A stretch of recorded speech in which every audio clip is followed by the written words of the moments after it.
Do not be proud of your skin color. We all are the same when the lights go off. Good morning, respected judges, teachers, and my dear friends. Racism, sexism, body shaming is a big part of our society. Is it a person's mistake that he or she was born black, that he or she was born short, that he or she was born fat? Then why blame them? So today I'm here to declamate a very famous speech by Kenyan Mexican actress Lupita Nyong'o, delivered on 2014 Essence Awards. I received a letter from a girl and I'd like to share just a small part of it with you. Dear Lupita, it reads, I think you're really lucky to be this black but yet this successful in Hollywood overnight. I was just about to buy a t-shirt so I needed a screen to lighten my skin when you appeared on the world map and saved me. My heart beat a little when I read those words. I could never have believed that my first job out of school would have been so powerful in and of itself that it would propel me to be such an image of hope in the same way that the woman of the color purple were to me. I remember a time when I too felt unbeautiful. I put on the TV and only saw pale skin. I got teased and taunted about my nice shaded skin. And my only prayer to God, the miracle worker, was that I would wake up lighter skinned. The morning would come and I would be so excited about seeing myself that I would refuse to look down at her until I was in front of a mirror because I wanted to see my fair face first. And every day, I experienced the same disappointment of being just as dark as I had been the day before. I tried to negotiate with God. I told him I would stop stealing sugar cubes at night if he gave me what I wanted. I would listen to my mother's every word and never lose any of my school sweaters again. If he just made me a little lighter. But I guess God was unimpressed with my bargaining tips because he never listened. And when I was a teenager, my self-hate grew worse, as you can imagine happens with adolescents. My mother often reminded me that she thought I was beautiful, but that was no consolation. She's my mother, of course she's supposed to think that I'm beautiful. And then, Alak Beck came on the international scene, a celebrated model. She was in all the runways and in every magazine, and everyone was talking about how beautiful she was. Even Oprah called her beautiful, and that made it a fact. I couldn't believe that people were embracing a woman who looked so much like me as beautiful. My complexion had always been an obstacle to overcome, and all of a sudden Oprah was telling me it wasn't. It was perplexing, and I wanted to reject it, because I had begun to enjoy the seduction of inadequacy. But a flower couldn't help but bloom inside me. And when I saw Alec, I inadvertently saw a reflection of myself that I could not deny. Now, I had spring in my step, because I felt more seen, more appreciated by the faraway gatekeepers of beauty. But around me, preference for light skin prevailed. To the beholders that I thought mattered, I was still unbeautiful. And my mother would again say to me, you can't eat beauty, it doesn't feed you. And these words played and bothered me. I wasn't sure of what it meant until I finally realized that beauty was not a thing I could acquire or consume. It was something that I just had to be. And what my mother meant when she said you can't eat beauty was that you can't rely on how you look to sustain you. What actually sustains us, what is fundamentally beautiful is compassion for yourself and for those around you. Thank you. Greetings to all the judges present here. Today I am here to declaim a speech spoken by Ms. Kiran Bedi on an education platform called My Mingle. You know what I believe? I believe we are outsourcing education little too much from our homes. This is my opening statement. Since I am directly grappling with and dealing with administration right now, therefore I literally have the latest experience. As of yesterday, of how we are administering to our individuals. Students will be passed out who have come out of some wonderful institutions. So for me, I think we are outsourcing a little too much. And the homes are saying that. Because as we pay a very heavy fee to the schools, therefore the teacher should take care. But I think it is the home which is the first learning creators of these innovative ideas. I am also a product of my home. First, school was an extension. My school gave me extracurricular activities, which my home didn't. My home gave me sports. My home gave me tennis. My home gave me competitive tennis because my father was a great tennis player of his own time. So I got sports from home, which was tennis. But school gave me more. It gave me basketball, it gave me athletics, it gave me debates, it gave me declamations, it gave me punctuality, it gave me cleanliness. Cleanliness also came from home, but it reinforced. To my mind, the school reinforces, but it also prepares you for a professional degree or for a career because you need the certificate.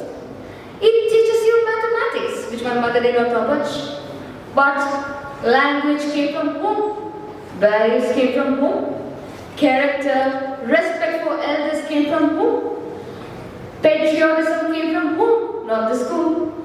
I sang the national anthem all the time, which reinforced, but I wouldn't sing the national anthem at all when I would get up in the mornings.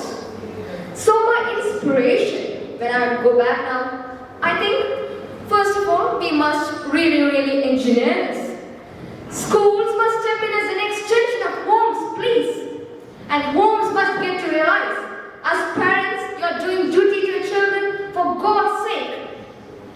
You are doing duty to your children for God's sake, do duty as mother and father. And I am angry about that. Parents are not fulfilling their responsibility of educating the children, nurturing the children. We are paying for the fees, shoes, uniform. We are paying for everything, even the transport. What really are the father and mother doing who gave birth to the children? I won't mention where I'm getting this learning from because that will be the headlines of today. But I see the states are turning into gradually a welfare provider where the father is an alcoholic and the mother is a poor woman struggling to keep her family. And that's a large percentage of our children who are coming from homes where the father is absent and the mother is working and the children are left on their own. And when they go back home, they don't know where to get their homework done from. I think that's the bulk of India. What's going wrong here? I don't know. I don't have the answer. How do we bring parenting responsibilities back? Since I said earlier, I am also a product of my home. I saw comparisons between my father's elder brothers and siblings, how they were groomed. We were sent to the best school, not to the cheapest school, or a free school, or a school which would give me a midday meal, but went to the best school, where my parents sacrificed their own pocket monies, which were employed by their parents. So friends, the message I would like to give from this conference is, I think many people of you, people who we look up to, are probably product of their own homes. Homes where both the father and mother are present. Thank you. Good morning, dear teachers, judges, and my fellow students. Today, I am here as Jacinda Ardern, who is the current and 40th Prime Minister of New Zealand. She is also the head of the Labour Party. This is her speech from the time she got elected as the Prime Minister of New Zealand in 2020. Tonight, New Zealand has shown the Labour Party its greatest support in at least 50 years. This support comes from urban areas as well as rural areas, for seats that we might have hoped for, but equally for those we may not have expected. And for that, I only have two words. Thank you. Thank you to the many people who helped us to spread the message, who volunteered for us in what felt like an endless campaign. Thank you to the members of the Parliament who worked not just for 6 weeks, but for 3 years to earn their community support. But most importantly, thank you to the many people who gave us their vote, who trusted us to continue with New Zealand recovery, who backed us with a plan we are already rolling out. And to those amongst you who may not have supported Labour before, and the results tell you there were a few of you, to you I would like to say thank you. We will not take your support for granted. And I can promise you that we will be a nation that will govern for every New Zealander. The governing for every New Zealander has never been so important than it has been now. We are living in an increasingly polarized world where more and more people have lost the ability to see one another's point of view. And I hope that this election, New Zealand has shown that this is not who we are. That as a nation, we can listen and we can debate. After all, we are too small to lose sight of other people's perspective. Elections aren't always great at bringing people together, but they also don't need to tear one another apart. And in times of crisis, I believe New Zealand has shown that. And so again, I say thank you. This has not been an ordinary time, and this is not an ordinary election. It's been full of uncertainty and anxiety, and we set out to be an antidote to that. As a nation, we needed a plan for recovery, and so that is what we created. We needed an ongoing health response to the global pandemic, and so that is what we done. And we needed a party that was entirely focused on New Zealand, and Labour absolutely is. Tonight's result has been strong, and it's clear that Labour will lead the government for the next 3 years. In the next 3 years, there is much work to do. We will build back better from the COVID crisis. Better, stronger, and with an answer to many challenges New Zealand has already faced. This is our opportunity to build an economy that works for everyone, to keep creating decent jobs, to upskill and train our people, to protect the environment and address climate change, to take on poverty and inequality, and to turn all the hard times into cause for hope and optimism. This is an opportunity that we have already grabbed, and a plan that we have laid out to invest in the infrastructure. It sets up for many years to come by creating thousands of jobs, new state homes to house the homeless, 100% renewable electricity, free trade training courses and interest-free loans for small businesses to expand and to thrive. This is a plan that is already in action and is already working. But after this, we have a mandate to accelerate the response and the recovery, and tomorrow we start. We know that the next few years will not be easy. The last few have not been easy either, but there have been glimpses of light that have shown us even through the darkest of times. These glimpses of light have been a nation's sense of determination, support for one another, and a sense of resolve. This light has been more powerful than the most overwhelming darkness. Yes, policies, ideas, and plans matter, but it is only as good as the people it works to support for. And now, let's step forward together. Let's keep moving and grab hold of opportunities that lay in front of us. Thank you. Good morning, respected judges, teachers, and my dear friends. Today, I, Ashit Sridhar of Class 10A, am going to echo the words of our first Prime Minister, a great contributor to parliamentary democracy, Pandit Jawaharlal Nehru, from his speech Tryst with Destiny, which was spoken on the eve of India's independence. Long years ago, we made a tryst with destiny, and now the time comes when we shall redeem our pledge, not wholly or in full measure, but very substantially. At the stroke of the midnight hour, when the world sleeps, India will awake to life and freedom.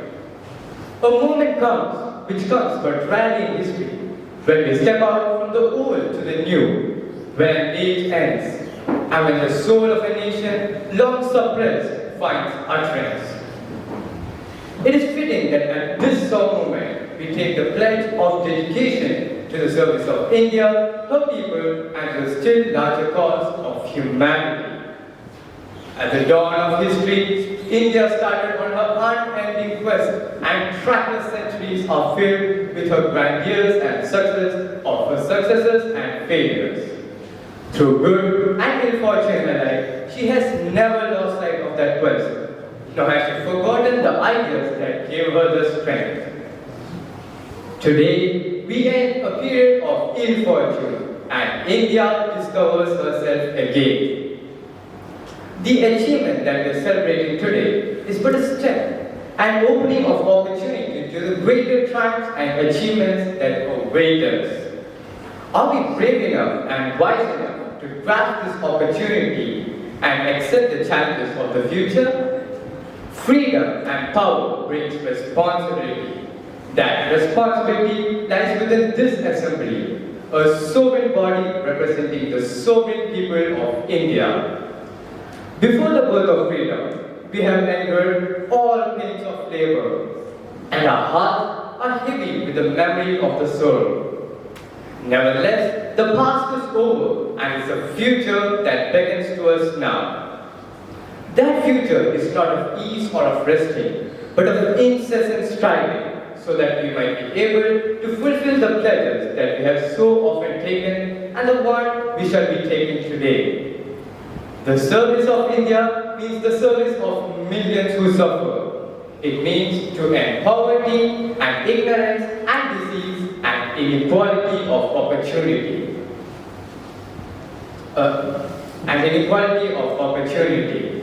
The ambition of the greatest man of our century was to wipe every tear from every eye. That may be beyond us.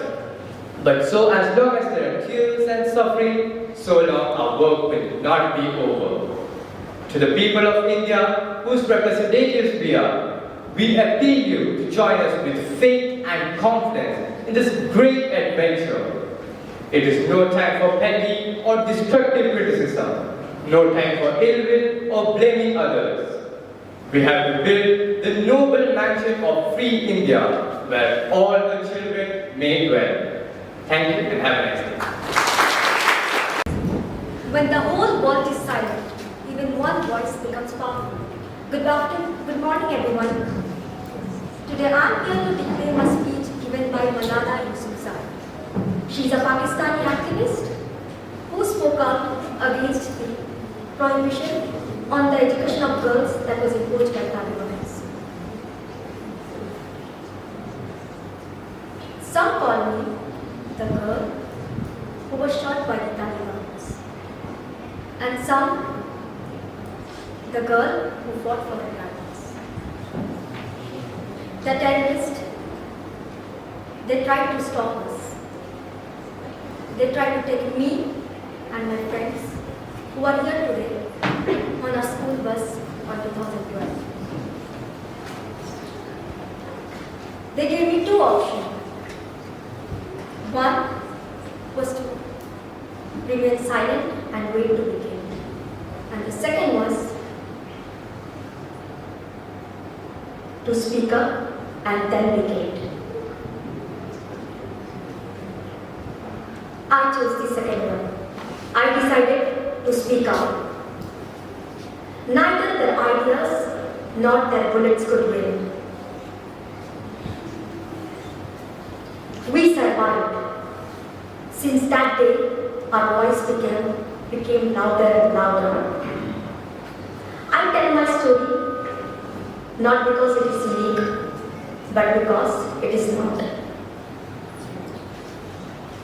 I am not a lone voice. I am many. I am Malala, but I am also Shazia. I'm Amina. I'm Kanal. I'm all those 66 million girls who were deprived of their education. Let us become the first generation which decides to be the last, which sees empty classrooms, lost childhoods, and wasted potentials. Some will say this is impractical, or this is too expensive, or too hard, or maybe even impossible. But it's time the world thinks bigger. Thank you. Good morning, respected judges, teachers, and my dear friends.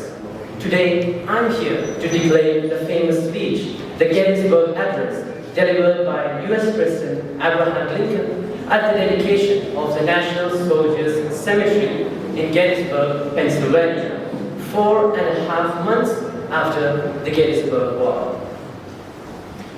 407 years ago, our fathers brought forth upon this continent a new nation, conceived in liberty and dedicated to the proposition that all men are created equal.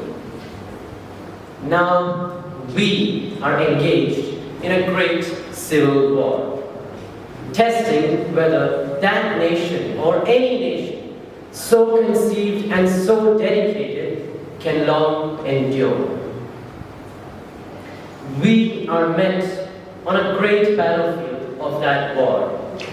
We have come to dedicate a portion of that field as a final resting place for those who here gave their lives that that nation might live. It is altogether fitting and proper that we should do this. But in a larger sense, we cannot dedicate, we cannot consecrate, we cannot handle this ground. The brave men, the living and dead, who struggle here, have consecrated it far above our poor power to add or detract. The world will little note nor long remember what we say here, but it can never forget what they did here. It is for us, rather the living, to be dedicated here, to the unfinished work which they who fought here have thus far so nobly advanced. It is rather for us to be here, dedicated to the great task remaining before us, that from these honored dead we take increased devotion to the cause for which they here gave the last full measure of devotion. That we here highly resolve that these dead shall not have died in vain, and that this nation under God shall have a new birth of freedom, and that the government of the people, by the people, and for the people shall not perish from the earth. Thank you. Good morning to everyone present here. Today I'm here to declare as Malala Yousafzai. She's a Pakistani activist for female education, and today I'll be delivering her speech to the United Nations Security Council.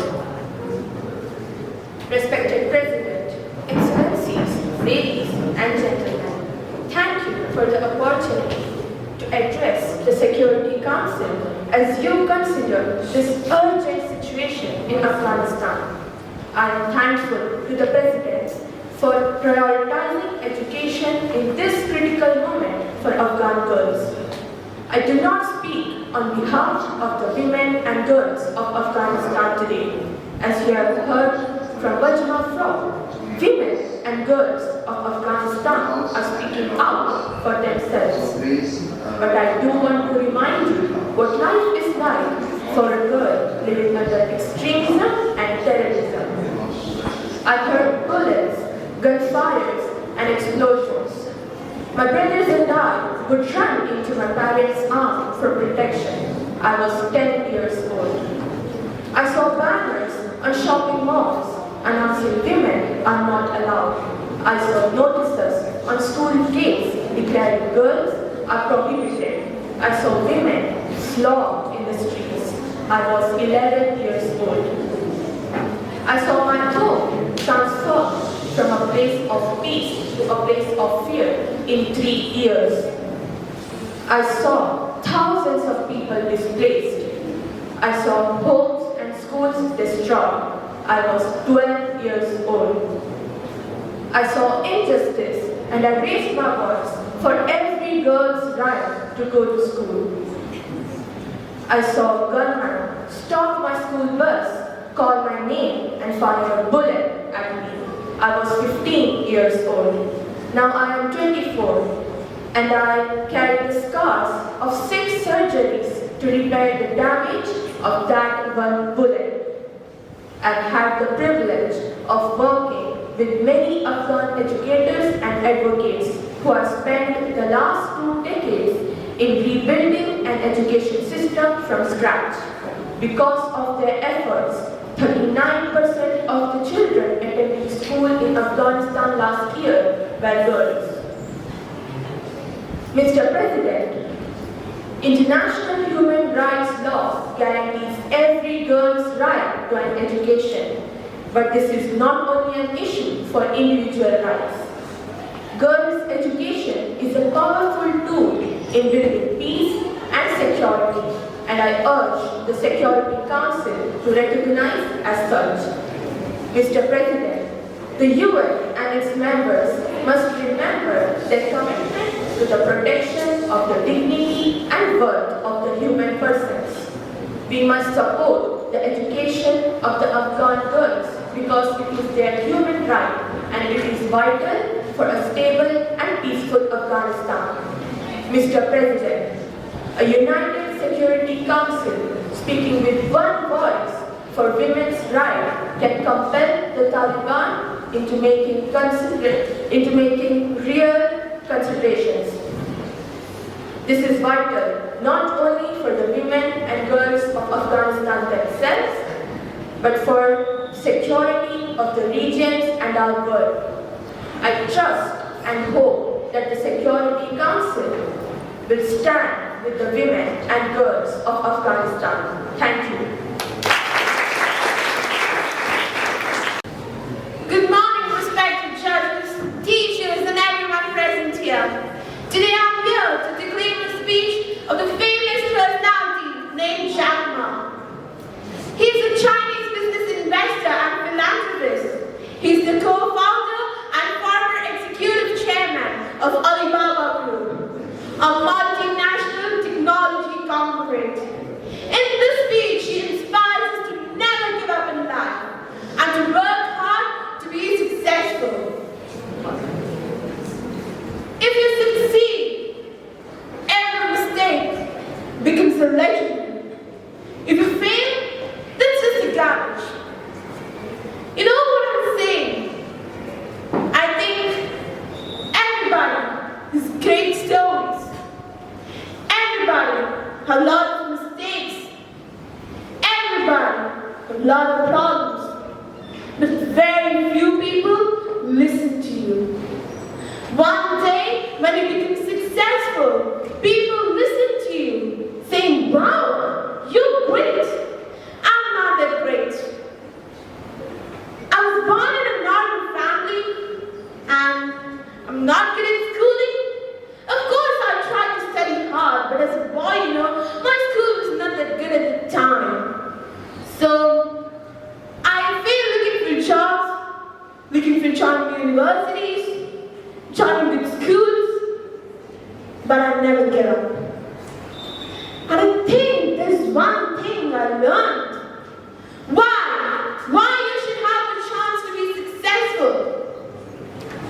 Everybody should get used to failing, but not get used to get accepted by other people. Why other people should help you? You should earn the right to be helped. So, the thing I learned is, don't give up. My opportunity has not come yet. When everybody complains, that is the opportunity. I always thought when I was young, when I was graduating in high school or university, I thought Bill Gates took off my job. Bill Gates did all the successful things. Larry Ellison from Oracle, they took all the wonderful opportunities. IBM benefits. We people have no opportunity. And I think I aim too high. I should aim to support and help the people around me. Do tiny things. I never thought I could be today. After 18 years, Alibaba became today's size. In the early days in my company, when some new idea comes on my desk, Jack, this is a great idea. And I look at everybody. Everybody says it's good, and I normally throw it into the rubbish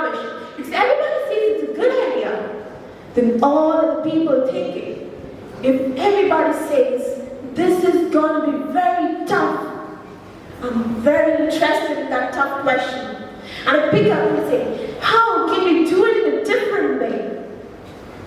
Today is tough. Tomorrow is even tough. But the day after tomorrow is very beautiful. But most people die tomorrow evening. You have to work hard. Every single day, every tough situation, problems you meet. This is the training of yourself.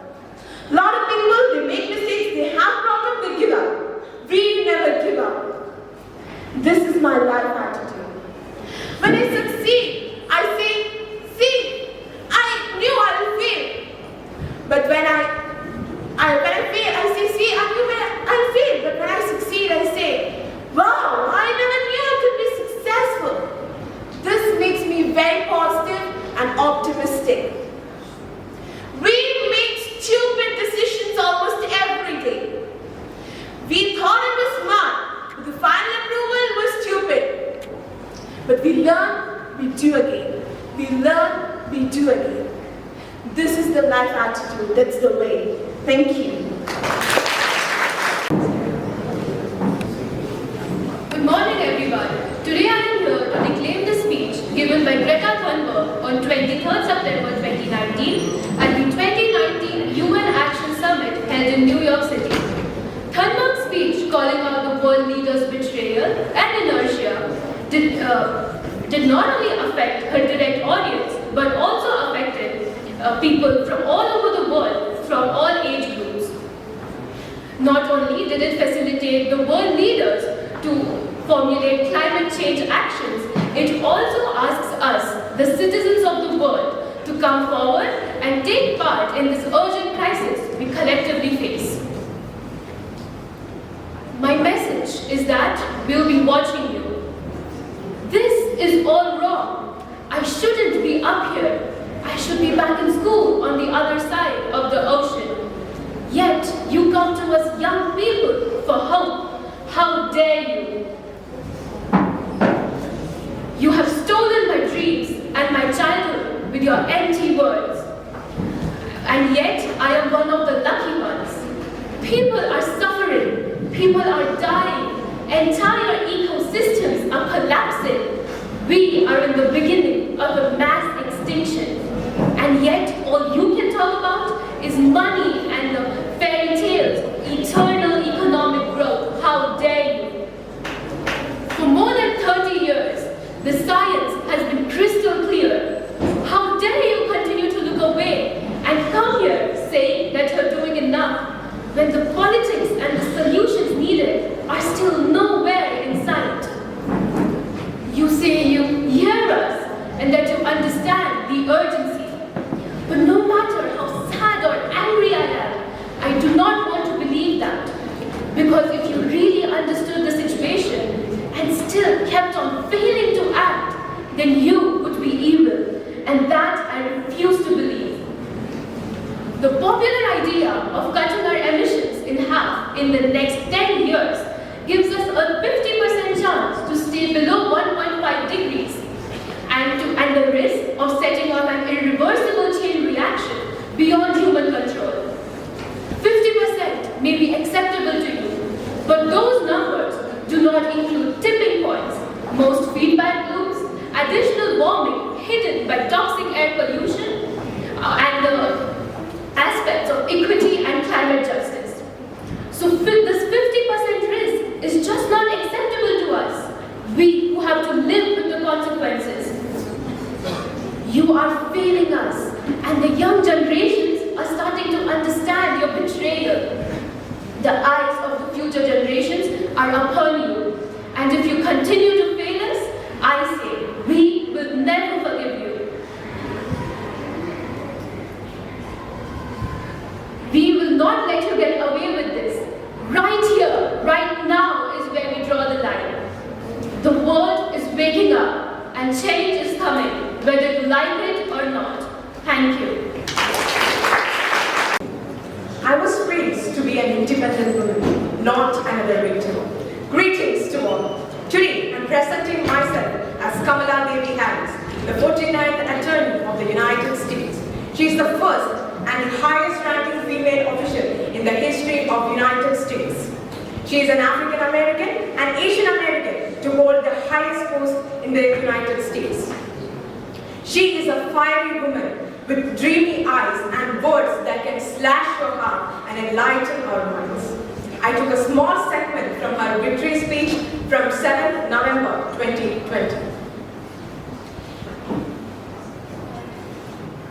All the women who have worked to secure and protect the rights to vote for over a century, 100 years ago with the 19th Amendment, 55 years ago with the Voting Rights Act, and now in 2020, we have a new generation of women in our country who vote for our rights, their fundamental rights to vote and be free. I reflect their struggle, their determination, the strength of their vision to be seen what can be, unburdened by what has been. Tonight, I stand on their shoulders. And what a testament it is to Joe's character that he had the audacity to choose a woman and break one of the most substantial rules existing in our country and choose a woman as his vice president. But while I may be the first woman in this office, I will not be the last. Because every little girl watching tonight sees that this is a country of possibilities. And every child of our country, regardless of your gender, this is a country where our country has sent you a clear message. Dream with ambition, lead with conviction, and see yourself in a way that others may not, simply because they've never seen it before. But know that we will applaud you every step of the way. And to the American people, no matter who you vote, I will strive to be a president, like Joe was to President Obama. Loyal, honest, and prepared. Waking up every morning thinking of you and your family. Because now is when the real world begins. The hard work, the essential work, the necessary work, and the good work.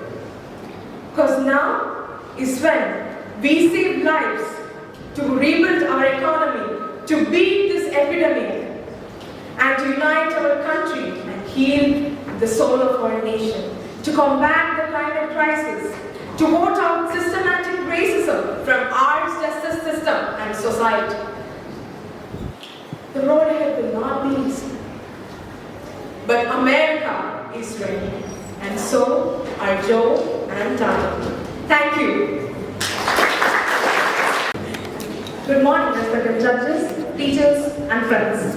Today, I am going to declare a speech given by Siddhamurthy in Jagannath University School in 2017. This speech mainly focuses on equality, and that is one of the reasons why I chose to deliver this particular speech here today. Here's the speech. When I used to go to the Lambani tribal areas, I used to take my children with me. And I showed you that there are very good children there, but they don't have an opportunity. So I asked my children, is it not your duty to give them an opportunity? And my son Mohan used to say, you make me so guilty every time I spend anyone. Because every time you bring some case like this.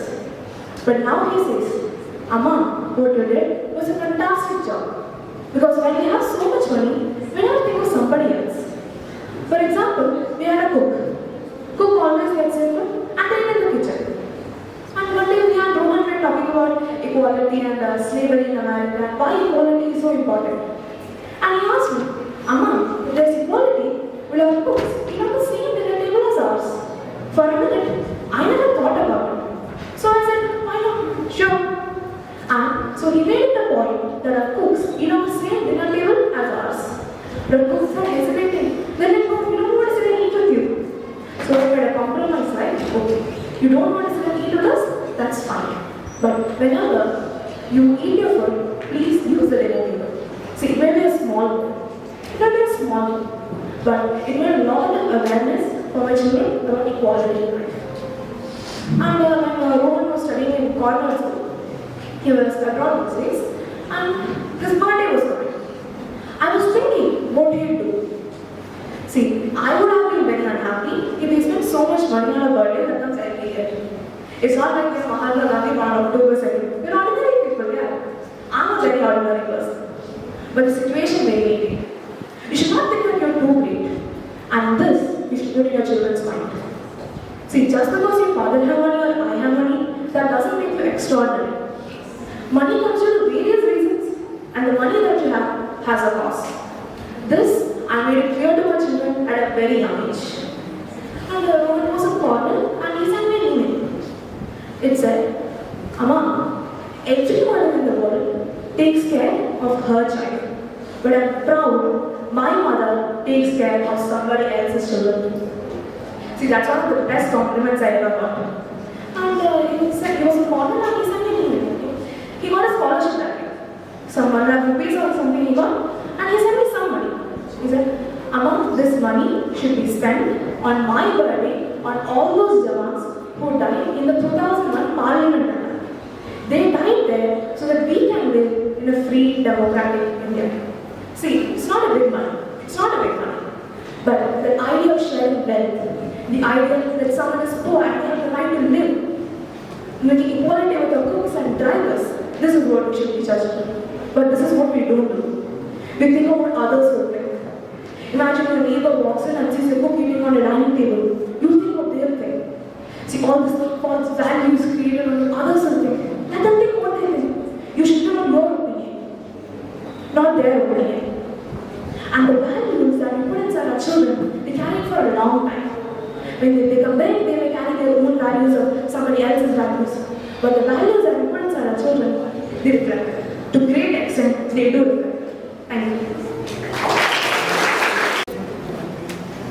When you feel like other people have given up on you, don't ever give up on yourself. A very pleasant morning to all. Today, I'm going to deliver an inspirational speech said by Mr. Barack Obama when he was the US President addressing the nation. Every single one of you has something that you can do. Every single one of you has something to offer you. And it's your responsibility to yourself to find out what it is. My father left my family when I was 2 years old. And I was raised by a single mom, but who worked and struggled in times of big pain. She wasn't always able to give us the things that other kids had. There were times where I missed having a father in my life. There were times where I was lonely and I felt like I didn't fit in. So I wasn't as focused as I should have been in school. And I did some things that I'm not proud of and got in more trouble than I should have. My life could have taken the turn for the worse easily. But I was lucky. I got many second chances and I had the opportunity to go to college and law school and follow my dreams. My wife, our first lady, Michelle Obama, also shares a similar story. Neither of her parents had gone to college and they didn't have a lot of money. But they worked hard and she worked hard so that she could get into the best schools in this country. Some of you might not have these advantages. Maybe you don't have the adult in your life to give you support you need. Maybe someone in your family might have lost their job and there isn't much money to go around. Maybe you live in a place where you don't feel safe or have friends who are pressurizing you to do things you know aren't right. There's no excuse for not trying. Where you are right now doesn't have to determine where you'll end up. No one's written your destiny for you. But whatever you resolve to do, I want you to commit to it. I want you to really work at it. I know you get this into TV, that you can be successful without any hard work. And the ticket to success is through rapping, or basketball, or being a reality TV star. But chances are, you're not going to be any of those things. The truth is, being successful is hard, and you won't necessarily succeed in everything the first time you try. That's okay. Some of the most successful people are the ones with the most failures. J.K. Rowling, who wrote Harry Potter, her first Harry Potter book got rejected 12 times before it was finally published. Michael Jordan was cut from the high school basketball team. He lost hundreds of games and missed thousands of shots during his career. But he has once said, I have been over and over and over, and that's why I succeed. These people who have succeeded understood that you can't let your failures define you. You have to let your failures teach you. You have to let them show you what to do differently the next time. So if you get into trouble, it doesn't mean you're a troublemaker. It just means you need to try harder to act right. You get a bad grade, doesn't mean you're stupid. It just means you need to spend more time studying. No one's born being good at all things. You become good through things like hard work. Keep dreaming, keep exploring, keep asking whys. Don't settle for anything you already know. Never stop believing in your ideas, your imagination, your hard work to change the world. Thank you. Good morning, respected judges, teachers, and my dear friends. Democracy is the best revenge. These are the famous words of Shahid Benazir Bhutto. Today, I am going to declaim the speech given by Shahid Benazir Bhutto during the 4th World Conference on Women held in Beijing on 4th September 1995. Today, in this world, in the fight for the liberation of women, there can be no neutrality. We have seen much progress. The very fact that we convene in Beijing today is a giant step forward. The end of the Cold War should have ushered in an era of peace and progress, particularly of women. Regrettably, the proliferation of regional tensions and conflicts have belied our aspirations. The use of rape as a weapon of conflict and as an instrument of ethnic cleansing is as depraved as it is reprehensible. The enormity of this tragedy dwarfs other urgent issues, though they are. This conference should express its complete solidarity with our women, sisters, and daughters who are direct victims of armed conflict, oppression, and brutality. Their misfortunes must be our first priority. Madam Chairperson, ladies and gentlemen, I come to Beijing to speak before you of the forces that must shape the new decade, the new century, the new millennium. We must shape a world free from exploitation and maltreatment of women. A world where women have the opportunities to rise to the highest levels in politics, business, diplomacy, and other spheres of life. A world where there are no battered women, where honor and dignity is protected in wars and conflicts, where women have equal rights in peace and development, where we women help create a world equally committed to economic development and political development, where we women help create a world as committed to free markets as women's emancipation. And even as we catalog, organize, and reach our goals, step by step, let us be ever vigilant.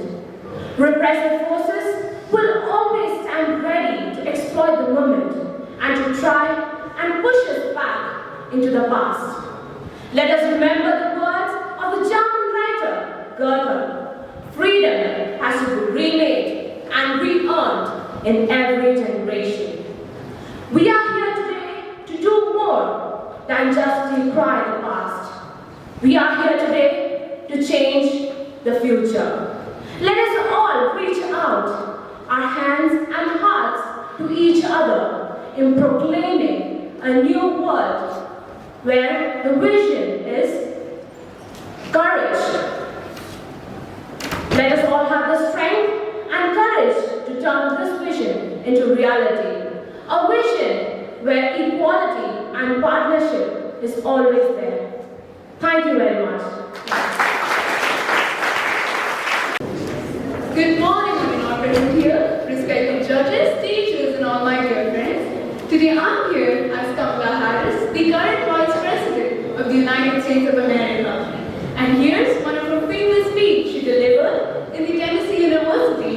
university graduates.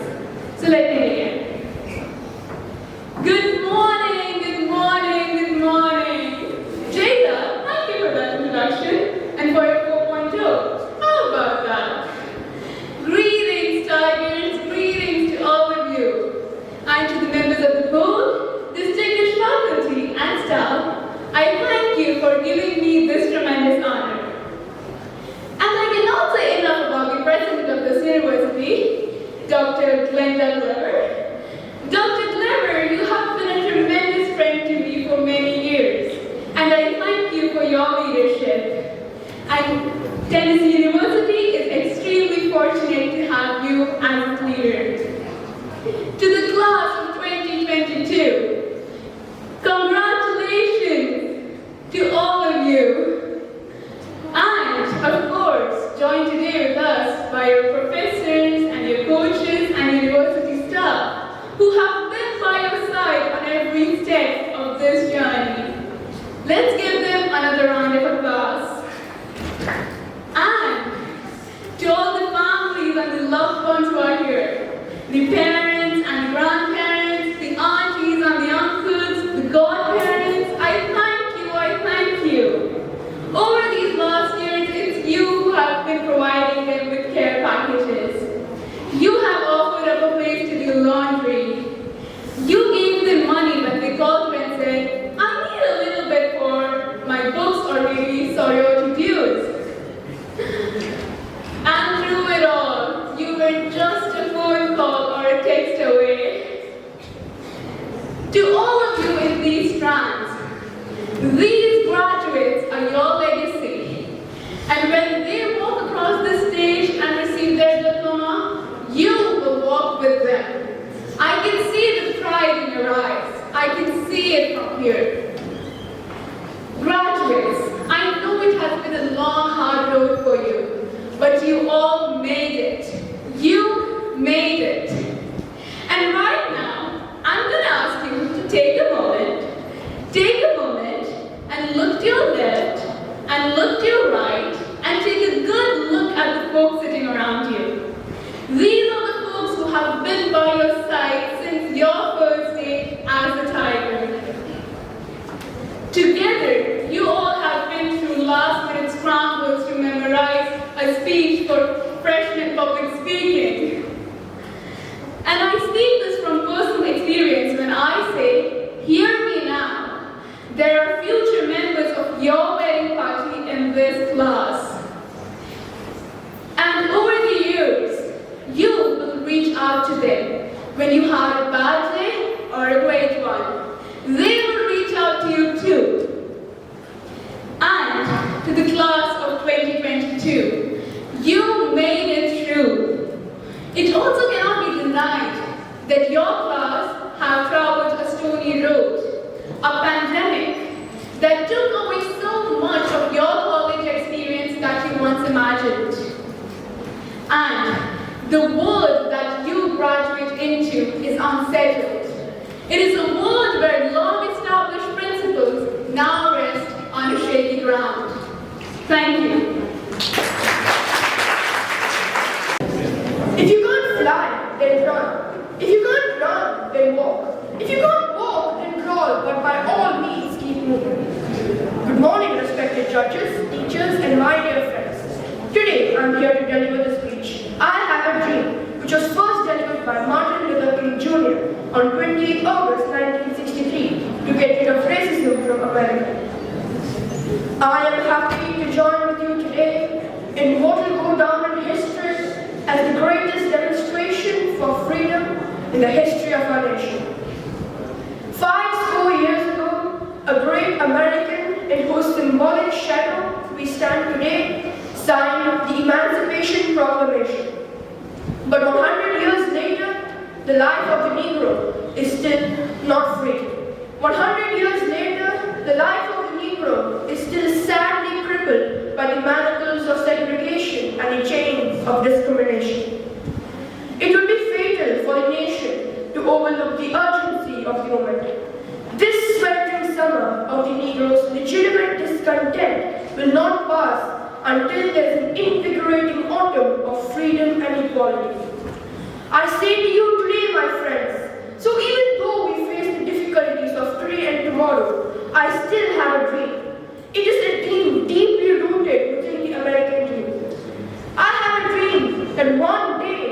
this nation will rise up and live out the true meaning of its creed.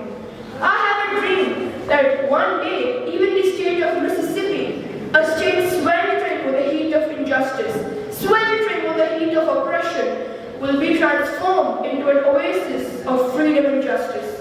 I have a dream that my 4 little children will one day live in a nation where they will not be judged by the color of their skin, but by the content of their character. I have a dream today. I have a dream that one day down in Alabama, with its vicious racists, with its governor having his lips dripping with the words of interposition and nullification, and one day right there in Alabama, little black boys and black girls will be able to hold hands with little white boys and white girls as brothers and sisters. I have a dream today. I have a dream that one day every valley shall be exalted, every hill and mountain shall be made low, the rough places made plain and the crooked places made straight, and the glory of the Lord shall be revealed, and all flesh shall see it together. This is our hope. This is the faith that I will go back to the South with. With this faith, we'll be able to hew out of the mountain of despair. With this faith, we'll be able to transform the jangling discords of our nation into a beautiful symphony of brotherhood. With this faith, we'll be able to work together, to pray together, to struggle together, to go to jail together, to stand up for freedom together, knowing that one day we'll be free.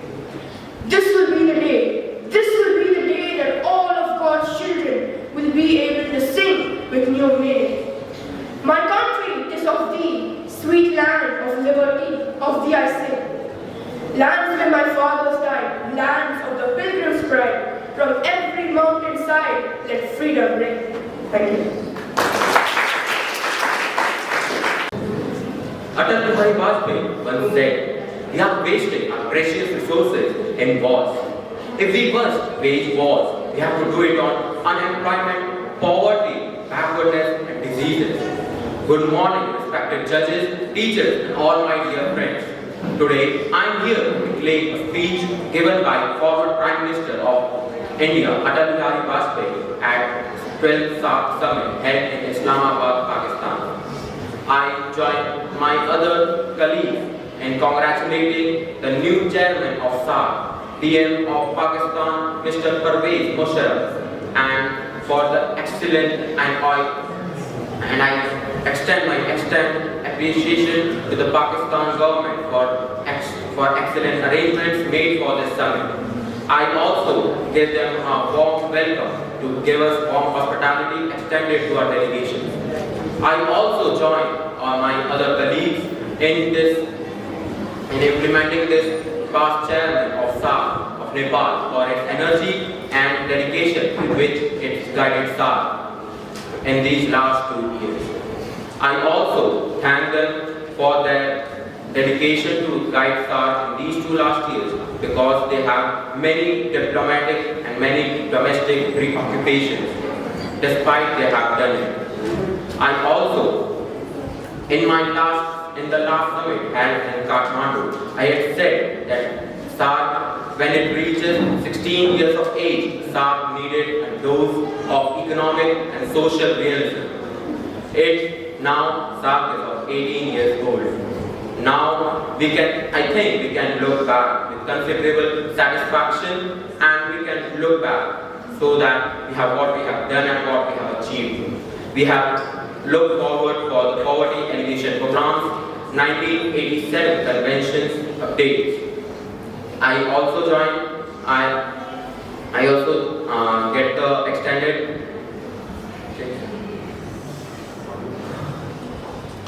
I also join other colleagues here. In the 1987 program, we have against the terrorism and the poverty alleviation programs.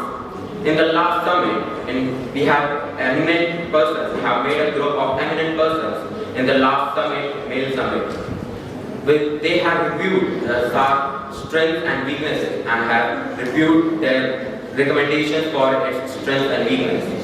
Now I come here and we are still debating on this many of these recommendations to do it or not, but we have to do it. I also say that we have done so many other works. Now I want that we have to set up a task force to recommend these all the problems and to set up this task force with all our country representatives from all of the country to implement this work. The Poverty Alleviation Fund also has implemented this work and also has pointed this. They have shown that there is also poverty widespread endemic in all other countries, but South Asia countries, they are rich in tapestry and many more things, and they are cutting across sectors and segments in all the world and have attracted the global renown. They have now India is willing to give $100 for the poverty alleviation programs, and I think we are able to provide this money only for the poverty alleviation and against terrorism and not outside countries and for all other projects outside India. Thank you. Good morning, everyone.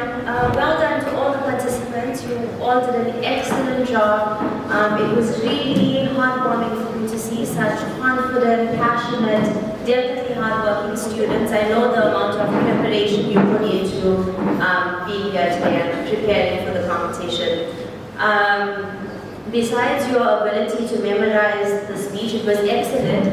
But what really stood out, what was really admirable was the way you used your gestures and facial expressions and really embodied the people you were trying to, the message you were trying to convey. The messages you conveyed were also really excellent, so well done.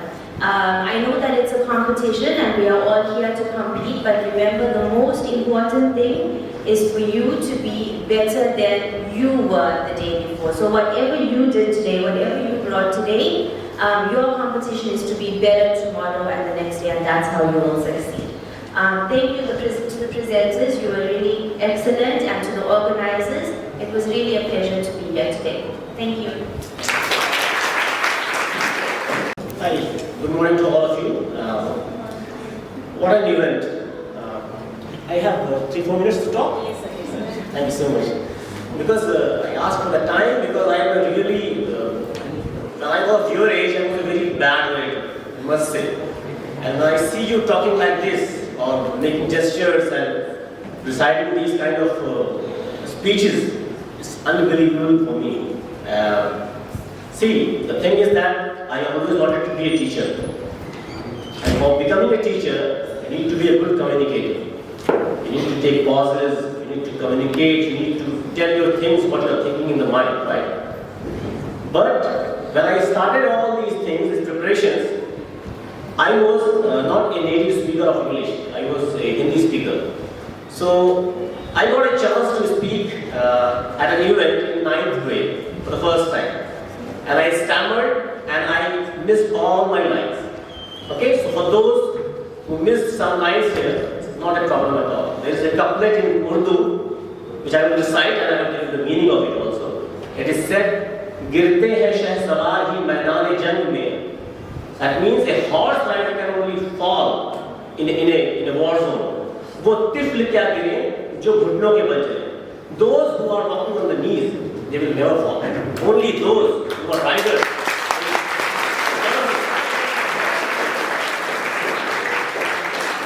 So I must congratulate all of you who have participated. It's a big thing that you come on the stage and you take away the stage fright and talk like this. While talking, there are some of the things which you must understand when you are addressing somebody.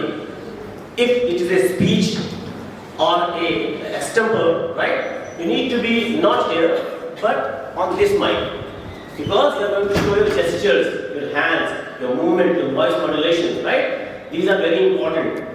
These people who have delivered these speeches, like Martin Luther King, Pandit Jawaharlal Nehru, they must have prepared their speeches. But they must have also prepared the hand gestures when they will move in, when they will move out, right? What voice modulation they will do, right? So these small little things you must understand and apply while doing the speech, right?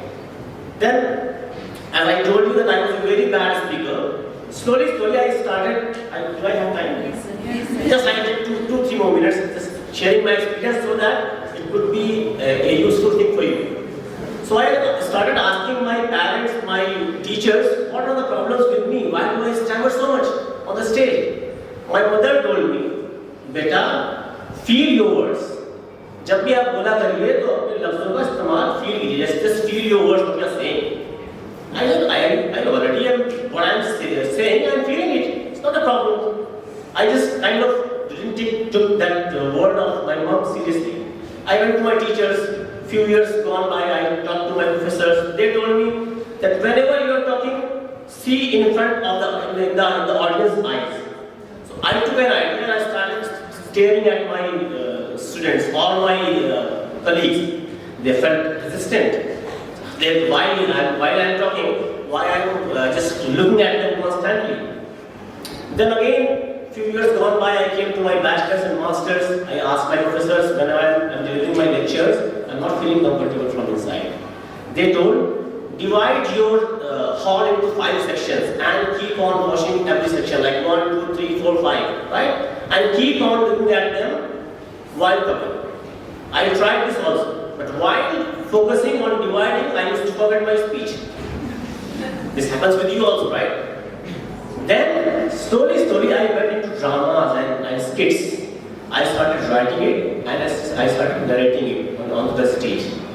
And then only I realized what I am writing, I can feel it. And when I am delivering on the stage, I feel confident.